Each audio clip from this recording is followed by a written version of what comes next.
अच्छी और खूबसूरत फिजिक आपकी है इस वक्त, और जितनी मेहनत की है उसके पीछे पहली बात है ये जो ट्रांजिशन हुआ था 8 साल व्हीलचेयर के बाद से, ऐसा क्या मन में ऐसे जज्बात थे या जज्बा था कि नहीं मुझे खड़ा होना है खुद के पैरों पे, मुझे कुछ करके दिखाना है? क्योंकि आसान चीज़ सबसे लाइफ में क्या होती है, गिव अप कर देना कि भाई मुझसे नहीं हो रहा। नहीं, सबसे आसान होता है ना करना, गिव अप कर देना कि भाई नहीं हो सकता, नहीं हो सकता। लेकिन किसी चीज़ के पीछे मेहनत करना, क्योंकि आने वाला जो टाइम है उसमें जो युवा खिलाड़ी हैं उनके लिए बहुत मेहनत कर रही है सरकार, जिस तरह की अपॉर्चुनिटीज प्रिविलेज प्रोवाइड कर रही है, ऐसे में ये ट्रांजिशन एक होने वाला है और उनको मोटिवेटेड रखना बहुत ज़्यादा ज़रूरी है। जी, सबसे पहले सबको नमस्ते। हमारे chief guest deputy CM Shri Dushyant Singh Chautala ji, हमारे one of the renowned actor Shri Madhur Bhandarkar ji, Shri Sumit ji, इनको तो मतलब मैं तो बहुत फॉलो करता हूँ उनके सारे वो मतलब जो भी वो करते हैं मीडिया में, और अंजलि जी मतलब इन्होंने पहले उसमें वो किया है, और वीसी साहब और हमारे डिप्टी वीसी और आप सभी जो मेरे युवा दोस्त हैं। देखिए, मैं अब आपने पूछा आर्थराइटिस का ही, तो आज युवा दिवस है। युवा वो है जो युग को बदल दे। तो मैं जिंदगी एक बड़ी सिंपल तरीके से बताता हूँ, इसे स्टार्ट करता हूँ कि कबीर कुआं एक है पानी भरे अनेक, कबीर कुआं एक है पानी भरे अनेक, बर्तन में ही भेद है पानी सब में एक। तो भैया, तो जिंदगी वो नहीं होती जो हमें मिलती है, जिंदगी वो है जो हम बनाते हैं, जो हम मेहनत करते हैं, कोशिश करते हैं। पिछले 26-27 साल से, माफ करना डॉक्टर भी होंगे यहाँ पे, मैं कोई डॉक्टर की टेबलेट दवाई खाता नहीं, डॉक्टर की बहुत इज्जत है, ना उनकी मानता ना उनकी सुनता। नेचुरल कहता क्यों, क्योंकि मैं रूमेटिक अर्थराइटिस पेशेंट था और डॉक्टर ने बोला था बीमारी मेरी डेथ के साथ खत्म हो जाएगी, मुश्किल से मैं 6 महीने जिंदा रहूंगा, क्योंकि मैं अपने हाथ से अपना मुंह धो सकता था। हर पैरों में दर्द स्टार्ट हुआ, किसी को पता नहीं था, फिर धीरे धीरे घुटनों में आया, हर जगह आया, मैं चल नहीं सकता था, बोल नहीं सकता था, फिर स्ट्रो पे आ गया था, जैसे वो कहते हैं ना, जैसे मतलब दाल का पानी या दूध ये सब। तो मेरी माँ ने हार नहीं मानी, वो दिन में मुझे 15 बार मसाज करती थी, कभी सरसों के तेल से, कभी देसी घी से, कभी तिल के तेल से, कभी आयुर्वेदा के उससे। तो डॉक्टर कहते हैं कि रूमेटिक अर्थराइटिस क्योरेबल नहीं है, मैं कहता हूं कि हर चीज क्योरेबल है, हर बीमारी क्योरेबल है, कोई ऐसी चीज है नहीं जो क्योरेबल नहीं है। और मेरी लाइफ का सबसे बड़ा मोटिवेशन मेरा रिजेक्शन है। एक बार मैं छोटा सा बताऊं, मैंने गांव में कुश्ती देखी मिट्टी की, हरियाणा में तो कुश्ती थोड़ा फेमस है, वहां पे पहलवानों थोड़ा घी मिल रहा, थोड़ा दूध मिल रहा, थोड़े पैसे मिल रहे। मैंने सोचा काश यार मैं ही पहलवान होता, मगर वहां पे रिजेक्ट किया गया। मैं अखाड़े में गया तो उन्होंने बहुत कुछ बोला, मौका मिला, छोटा मोटा रेसलर बना, आगे आया, मैं बोल नहीं सकता था, मौका मिला स्पीकर बना, रेसलिंग फेडरेशन ऑफ इंडिया से लेके आर्मी तक मुझे मौका मिला। तो अपनी लाइफ में सारी चीजें वो कर रहा हूं जो मौका मिला। तो मैं आप सबको एक बात कहना चाहता हूं कि देखिए, सक्सेस क्या है लाइफ में, happiness is the highest form of success. तो मैं आप सबको कह रहा हूं कि भैया ये कोई ये नहीं कि कोई मान लो कोई इंजीनियर बन गया, डॉक्टर बन गया, या पॉलिटिशियन बन गया, ब्यूरोक्रेट्स बन गया, स्पोर्ट्स पर्सन बन गया सक्सेस है। जो खुश है वो कामयाब है। और इस देश को है ना, उद्योग घरों के बेटा बेटी नहीं चलाते इस देश को, आपके मेरी तरह मध्यम वर्ग के, कोई किसान का बेटा, कुम्हार का, लोहार का, मजदूर का, मास्टर का बेटा चलाता है। तो ये हमारे ऊपर है कि हम इसको किस तरीके से लेके जाते हैं। और मैं एक बात बता रहा हूं, इतिहास है ना कलम से नहीं लिखा जाता, इतिहास हौसले से लिखा जाता है। अगर आप में हिम्मत है, हौसला है, तो मैं कह रहा था कि मुझे जब मैं सोता था तो मुझे एक सपना आता था कि यार मैं रेसलर बन गया हूं, मतलब छोटा मोटा पहलवान बन गया हूं। तो मैंने पूछा था कि रेसलर क्या होता है, किसी से तो मतलब जो अपनी कंट्री को रिप्रेजेंट करे वो रेसलर होता है। मैंने कहा कि गांव के अखाड़े में गया, इनमें से कोई कर रहा है, बोला नहीं तैयारी चल रही है, और आज तक वहां तैयारी चल रही है। मतलब तो कहने का मतलब ये है कि एक छोटी सी बात बता रहा हूं मैं आप सबको कि जिंदगी में अगर आपको आगे बढ़ना ना, जैसे मान लो हम बस में जाते हैं या ऑटो में जाते हैं, ट्रेन में जाते हैं, कोई पूछता कितना लगेज है, कितना सामान है? पूछता ही नहीं, क्योंकि हम उसमें सामान कैरी कर सकते हैं।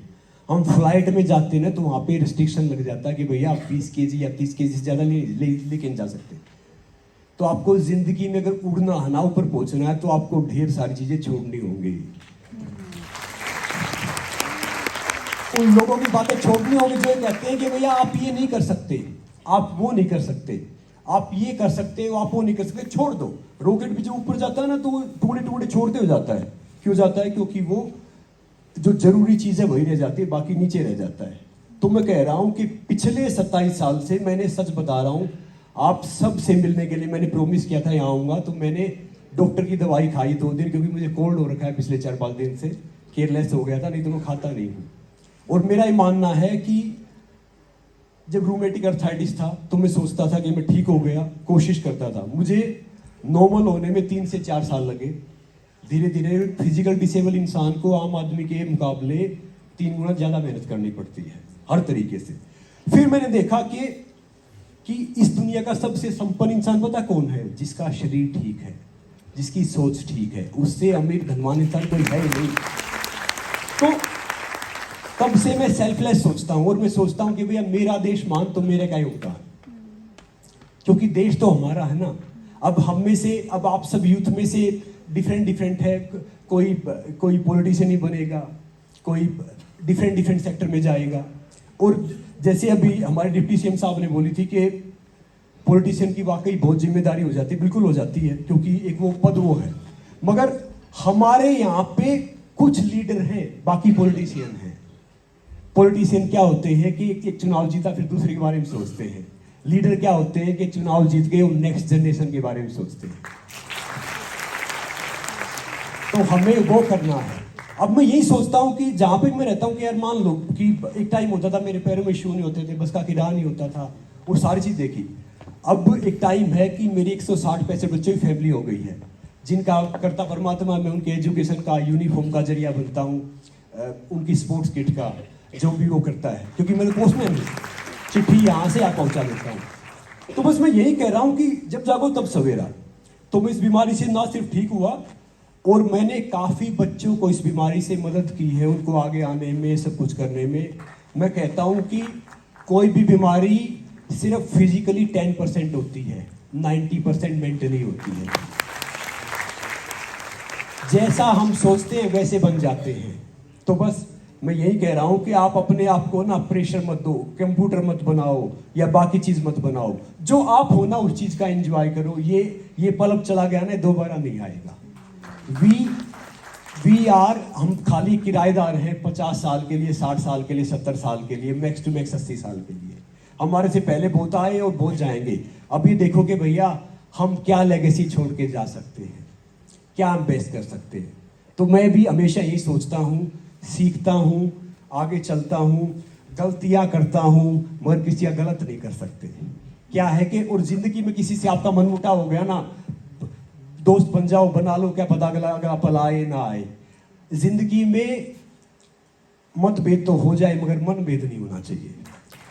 तो जब से मैं ठीक हुआ, मतलब एक गिलास होता था पानी का, उठाना मैंने स्टार्ट किया, गिर जाता, फिर एक डिब्बा उठाना स्टार्ट किया, फिर एक बाल्टी होती थी 2.5 kg की, उठाना स्टार्ट किया। तो धीरे धीरे मौका आया कि, और आजकल तो मैं कह रहा हूँ कि किसी भी देश की ताकत देखने ना, उसकी 2 चीज़ देखी जाती है, उसकी सेना और उसका स्पोर्ट्स। अगर ये मजबूत है तो देश वो तरक्की कर रहा है। फिलहाल भारत दोनों में तरक्की कर रहा है, हिंदुस्तान दोनों में अग्रणी है, फिलहाल जा रहा है। तो जब हम खेलते थे ना, तब उस टाइम पे क्या था कि एक टी शर्ट मिल जाओ, एक ट्रैक सूट मिल जाओ, तो ऐसा लगता था कि मतलब भैया बहुत कुछ मिल गया। अब तो खिलाड़ियों को बहुत कुछ मिल रहा है, सारी फैसिलिटी है, सारी सुविधा है। जैसे डिप्टी सीएम साहब जैसे समझदार, मतलब अब इन पोस्टों पे है, सारी चीज़ कर रहे हैं, तो बहुत आगे है। तो इस बीमारी से मैं आगे आया, और अब कोई भी बीमारी, कोई भी चीज़ होती है, मैं उसको माइंड ही नहीं करता। और हर बीमारी क्योरेबल है, हर चीज़ क्योरेबल है। बस क्या है कि हिम्मत रखो यार, हौसला रखो। और being normal is boring, being normal is boring. जिंदगी में कुछ चलता रहना चाहिए ना। देखो जैसे आज हम बैठे, विवेकानंद जी का जन्मदिन है, भगवान श्री राम, कृष्ण, अब्दुल कलाम जी, विवेकानंद जी, इनके पग पग पे मुश्किलें आई हैं। आज हम इनको इसलिए याद करते हैं क्योंकि इन्होंने हर मुश्किलों को पार किया है, उनसे ओवरकम होके आए हैं, तब जाके आज हम इन सबका नाम लेते हैं। इनके नाम पे युवा दिवस है। तो देखो सम्मान आपको तभी मिलेगा जब आप ढेर सारी मुश्किलों को आराम से पार करके आगे आओगे, तो तब आपको सब सम्मान देंगे। बिल्कुल सही बात कही। और एक और चीज कि हार नहीं माननी चाहिए, और कोशिश करने वालों की कभी हार नहीं होती। तो ये बहुत